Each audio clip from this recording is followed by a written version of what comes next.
Hello everyone, I'm Aleksandr Trofimenkov and today I'm going to share with you the basic recipe of the Genoise sponge. This sponge is a classic preparation used in many cakes and individual pastries. It is quite simple and relatively easy to make, and thus, if you follow my recommendations, you'll get the perfect result every time.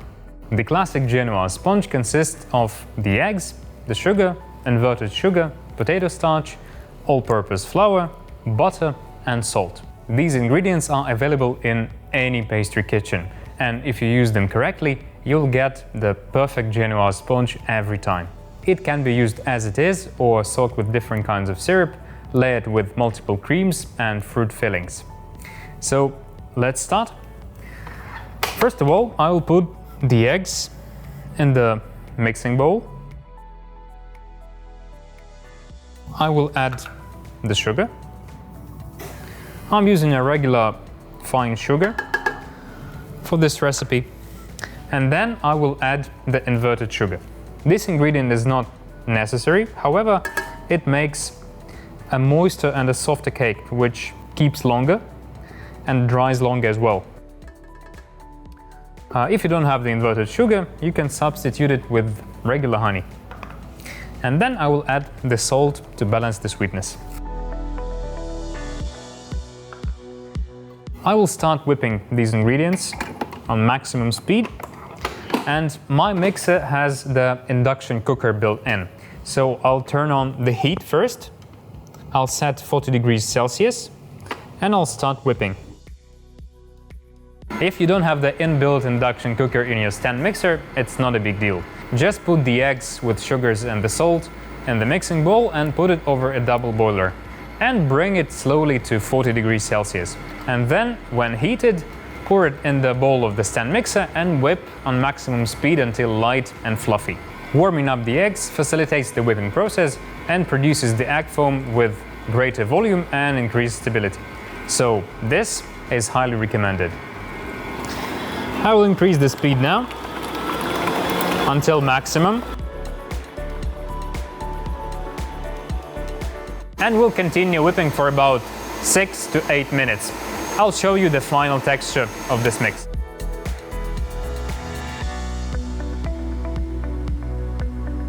In 10 minutes, the eggs are ready.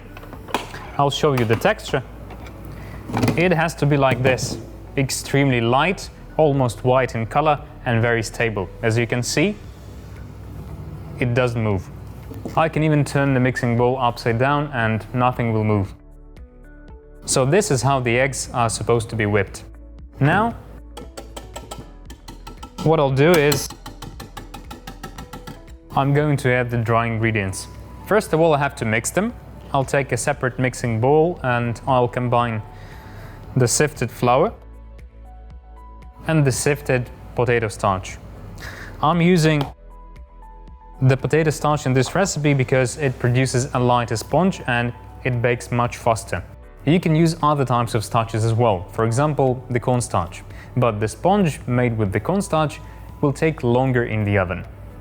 So, as I said, I have to mix these two ingredients together using a whisk, like this.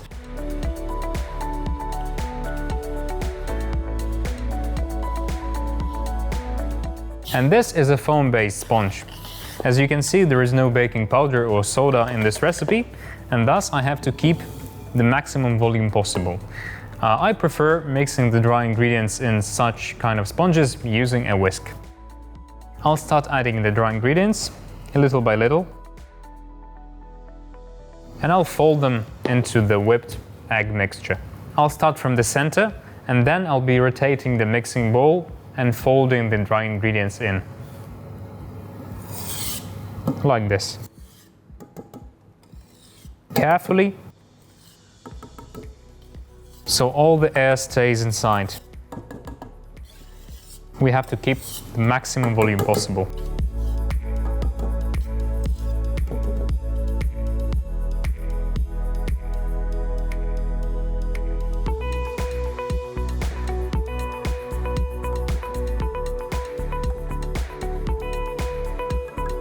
When I'm done with the dry ingredients, I will add the butter. This is not the most important ingredient in the recipe, but adding the butter makes the sponge softer and it lasts longer. To add the butter, I have to melt it to 45 or 50 degrees Celsius.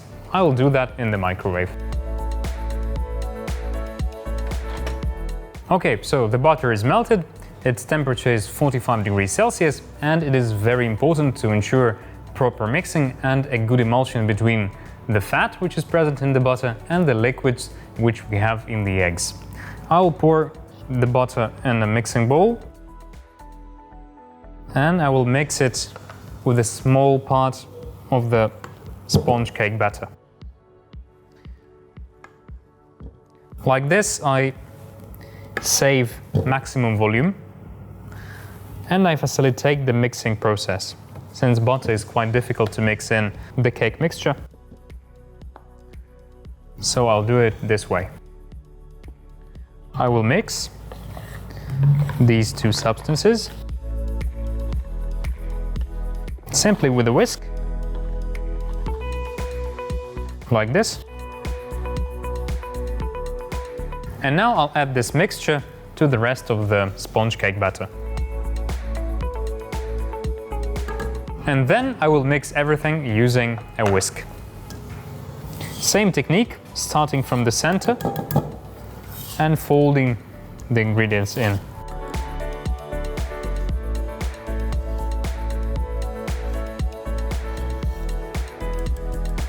Now, when the sponge cake batter is ready, I will pour it into the cake ring, which has 18 centimeters in diameter and 6 centimeters height. I will bake the sponge on the silicone sheet, but you can do it on the parchment paper as well. Now I'll pour the sponge cake batter inside the cake ring, like this. It takes around 2/3 of the space inside the cake ring. By the way, there is no need to butter the ring.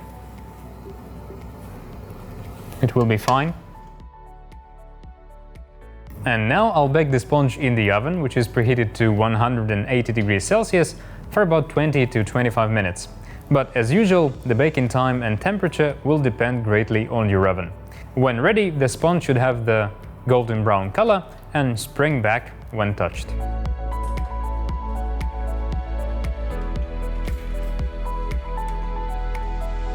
After 25 minutes in the oven, the Genoise sponge is ready. It has a uniform golden brown color, and when I touch it, it springs back. You can also check whether it's ready by using a skewer. It should come out clean and dry. Now I'll leave the sponge to cool down at room temperature, and then I'll be able to remove the cake ring and slice the sponge. When the sponge cools completely, I'll remove the cake ring. First I'll peel off the parchment paper, and then using a knife, I'll remove the ring. Like this, I will cut the sponge out of the ring.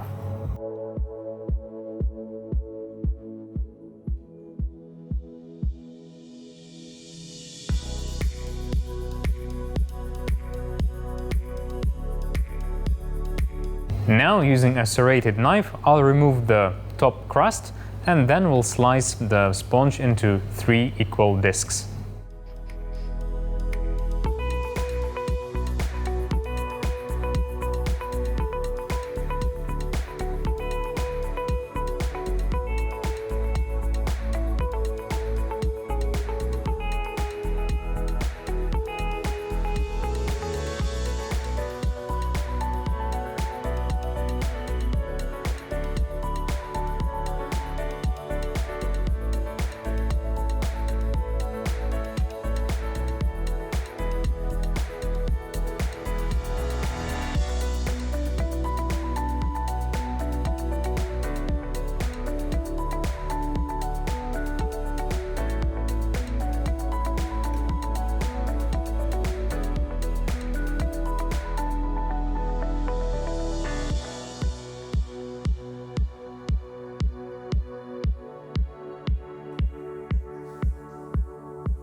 After slicing, this sponge can be used in multiple preparations.